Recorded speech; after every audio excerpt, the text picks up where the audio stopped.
Salut à tous, j'espère que vous allez bien. Première défaite de Xavi, il fallait bien que ça arrive.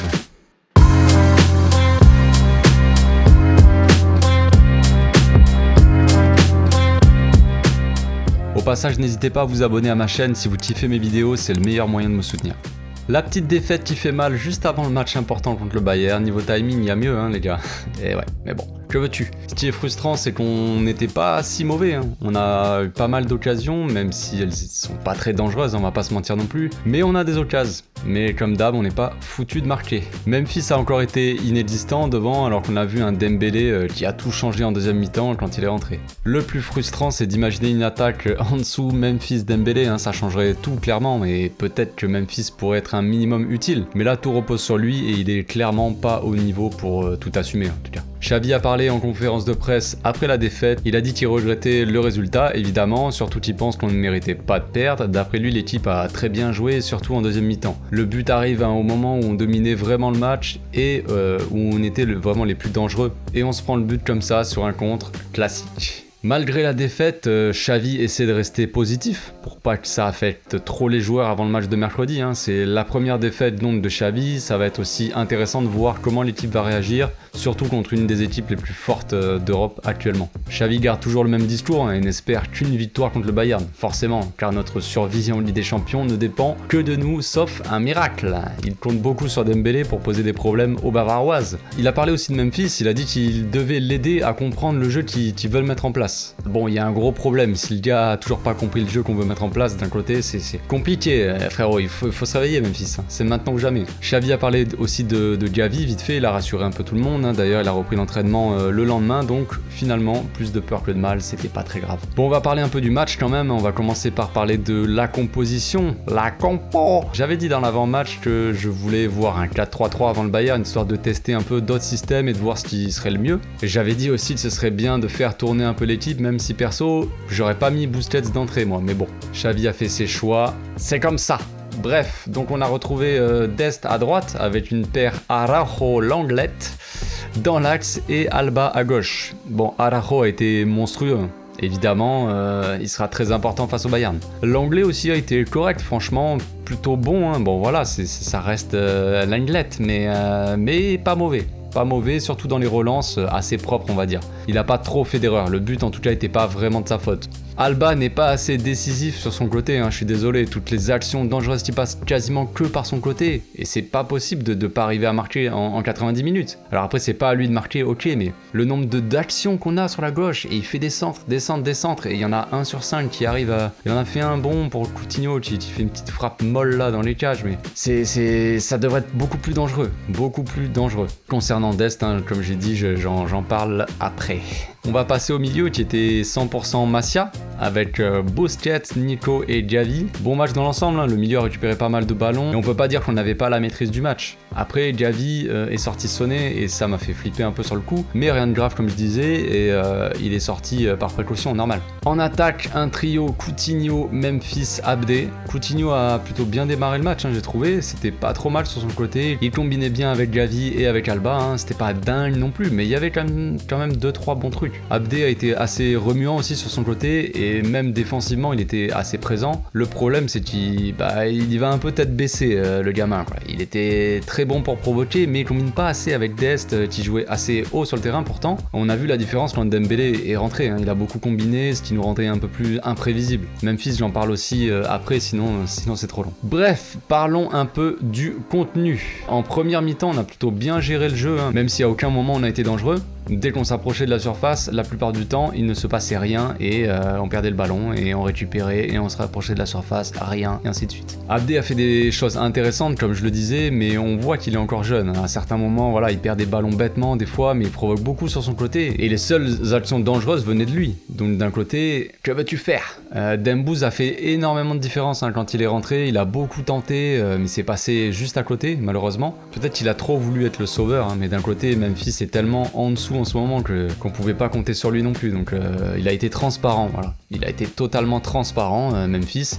Il a juste touché des ballons dos au jeu, voilà, avec ses protections de balles à la con là, et il a remisé à ses collègues. Donc rien d'intéressant, Que dalle. Comme depuis plusieurs matchs, hein, c'est pas nouveau. Va falloir se poser vraiment des questions au club, parce que là je commence vraiment à me dire qu'on aurait dû plutôt garder Griezmann. Il aurait été sûrement beaucoup plus intéressant avec Xavi. C'est une chose qu'on ne saura jamais. C'est bien dommage, mais en tout cas, dans ce système, Memphis est inutile. De temps en temps, il redescendait un peu au milieu pour aider voilà, les milieux à ressortir la balle ou pour aérer le jeu, mais ensuite l'équipe remontait le ballon sur les ailes. Alors, on a Memphis, à un moment, c'était flagrant. Il redescend pour demander la balle, il aère le jeu sur la droite, et je sais plus si c'est Abdé, qui monte et qui va pour centrer. Personne dans l'axe, ben, évidemment, personne dans la surface, parce que Memphis était redescendu, et ensuite, il remonte pas. En tout cas, pas assez rapide. Je vais pas le comparer, hein, mais j'ai vu quelques actions du match de United avec Ronaldo.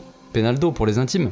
Action pareil, il redescend au milieu pour aider, il aère le jeu à droite, sauf que lui il tape un sprint dans la surface parce qu'il sait que s'il y a un centre, il va pour mettre la tête. Après Ronaldo, c'est pas le même profil, ok c'est un mort de faim, mais c'est ça qui lui manque à Memphis. Faut-il en veuille plus là, Bref, en tout cas, De Jong sur ce coup-là devait peut-être prendre sa place. Quand il redescend comme ça, De Jong doit peut-être monter pour le remplacer dans la surface parce que on le sait, De Jong il peut mettre des têtes, il peut être bon dans la surface. Mais voilà, offensivement, on est inoffensif. Voilà, ça ne date pas d'hier, hein, ces problèmes sont là depuis bien avant Xavi. Ils étaient juste camouflés par Messi l'année dernière, mais bref, voilà. Sinon, Dest, hein, pour parler de lui, il m'a déçu énormément pour son retour.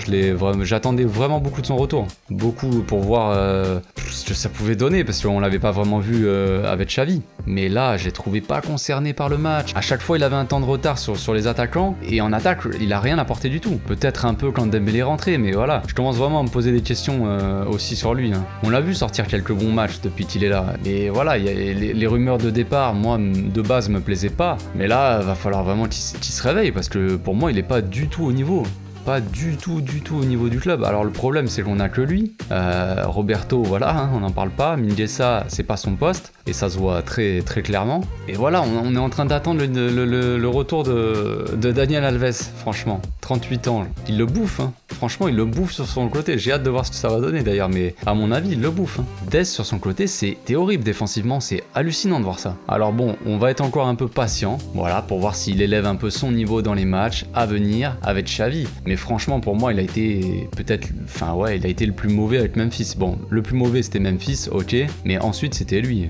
Voilà, et comme je disais, il a mieux fini le match, hein, offensivement en tout cas, avec l'entrée de Dembélé, mais défensivement, c'était vraiment une catastrophe, quoi. Qu'est-ce qu'il fait sur le but? Le gars, il est à l'ouest. Qu'est-ce que tu fais, gros? Genre... Non mais imaginez, contre le Bayern, moi je veux pas le voir déjà contre le Bayern, ça c'est clair et net, mais imaginez face à Coman, il se ferait bouffer à chaque attaque, hein. Clairement, on se prend un but à chaque fois qu'il passe sur le côté droit, hein. Horrible. Franchement, dégueulasse, quoi. Clairement, moi je m'attendais à beaucoup mieux, j'avais beaucoup d'espoir en Dest, voilà. J'attendais beaucoup son retour, tout ça pour voir ça. On a vu, j'attendais les combinaisons avec Dembélé, ça a bien marché, mais défensivement c'est une catastrophe. Bref, ce gars-là a un manque de concentration et de réactivité, c'est un gros problème déjà pour le haut niveau, mais contre le Bayern ça ne pardonnera pas. Hein. Après offensivement, voilà, il est toujours intéressant comme je disais, mais à ce moment-là on peut pas l'utiliser comme arrière droit dans un 4-3-3. Hein. Il faut soit l'utiliser comme un ailier, soit un piston, mais c'est tout. Faut qu'il boive du Red Bull ou du café, si je sais pas, pour pas s'endormir sur le terrain, parce que ce n'est pas normal. Bref, passons au Bayern maintenant. Alors, ils ont gagné le Klassiker à l'extérieur, hein, sur le score de 3-2.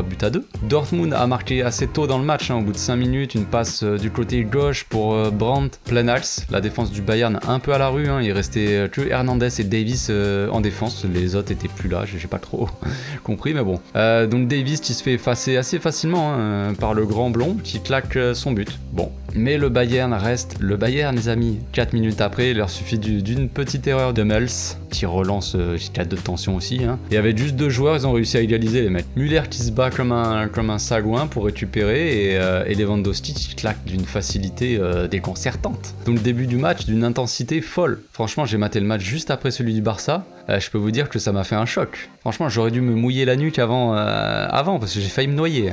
C'était à 2 doigts, les gars. Hydrocution directe. Juste avant la mi-temps, Coman claque son but. Après une autre erreur défensive, hein, le défenseur veut dégager, tire sur son collègue. Le ballon revient comme par hasard sur Kingsley qui marque. Bon, classique. Hein. Après, il y a Haaland qui remet les 2 équipes à égalité, hein, après la mi-temps. sur un centre venu de la droite, il place sa frappe enroulée hors de portée de Neuer. Bon, après une petite erreur encore une fois défensive hein, de Upamecano qui veut faire un contrôle du petit bidou genre et je sais pas, il se loupe et bref. Donc ensuite on va accélérer un peu, on va faire bref.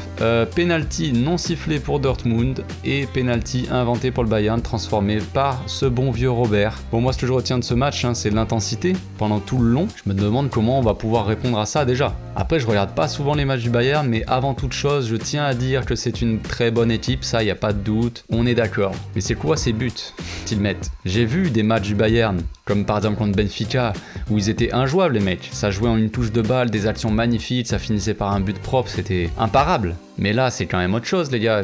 Les 2 premiers buts sont donnés par la défense et le dernier par l'arbitre. Bon, on va pas trop parler d'arbitrage, on se souvient encore de notre match contre Villarreal, mais bon. Ce que je veux dire c'est qu'on pourrait quand même attendre mieux d'une des meilleures équipes d'Europe. Ça me rappelle aussi notre match perdu 3-0 contre eux. Alors ok, on avait très mal joué, on s'était fait bouffer comme tu veux, mais si je me souviens bien, on tenait bien en début de match, hein. On a tenu quand même 30 minutes, avec des gros arrêts de Ter Stegen d'ailleurs, jusqu'à ce que ce bon vieux Mollard marche sur un tir dévié par Garcia, dont le but assez chanceux, bon. Alors après, on n'avait pas la même équipe. Par exemple, il y avait Roberto en piston droit, Alba qui avait une chiasse carabinée, et en pointe ce bon vieux Luc. Mais bref, on tenait quand même bien, même si on avait beaucoup de mal à résister à leur pression, mais l'équipe était loin d'être dans la même forme que maintenant. On avait un Frenkie aussi qui était au fond du trou, un Pedri sur le retour qui était quand même pas du tout prêt physiquement, et un Busquets à la rue sous Koeman. Bref, c'est pas des excuses, c'est juste un constat. Hein. Ensuite, sur le deuxième but, on avait contré un tir, c'était revenu sur Musiala, qui tire sur le poteau, et ça revient encore sur Lewandowski seul à 1 mètre des cages. Après ça, l'équipe avait totalement lâché, hein, la défense était à la rue et pas aidée non plus par les milieux. Tir de Gnabry sur le poteau, encore une fois, qui revient encore une fois sur ce bon vieux polonais, qui ridiculise Piqué, et ainsi de suite, 3-0, bref, vous avez compris. Donc ils ont une part de chance, hein, c'est sûr, mais il faut savoir la provoquer d'un côté. On a connu ça à l'époque avec Messi, on avait l'impression que tous les ballons étaient aimantés à ses pieds. Mais ce que je retiens encore une fois donc, c'est qu'il ne faut faire aucune erreur contre eux, et avoir la tête froide pour résister au pressing, sans compter l'intensité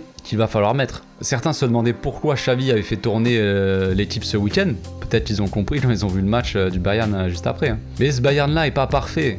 Leur plus grande qualité et aussi leur plus grand défaut. Ils sont très offensifs et peuvent peut-être nous en mettre encore 3, 5, 8, tout ce qu'on veut. Ça on le sait. Mais défensivement, il n'y a plus personne. Et cette fois-ci, on a Dembélé. Et ça change beaucoup de choses. Malheureusement, on ne pourra pas compter sur Ansu Fati, mais on a quand même quelques armes en plus qu'au match aller. Hein. Et il faudra retrouver une efficacité qu'on n'a jamais eue cette saison. Donc on retrouve un Frenkie quand même un peu mieux, un Busquets qui a retrouvé ses de belles couleurs sous Xavi. On a un Memphis totalement à la rue, ok, mais on a un Jordi Alba quand même qui cette fois-ci n'a pas la chiasse, un Araujo monstrueux, un Ter Stegen peut-être un peu mieux, vite fait, et on a surtout, voilà, comme je disais, un Dembélé qui est chaud patate, tout simplement. Et on a les Nico et Gavi au milieu, bref, on verra ce que ça donne, je m'arrête là pour aujourd'hui, on aura l'occasion de continuer de parler de ce match dans les jours qui arrivent. De toute façon, on se retrouve bientôt pour une nouvelle vidéo. D'ici là, je vous souhaite une très bonne journée les gars, portez-vous bien, ciao.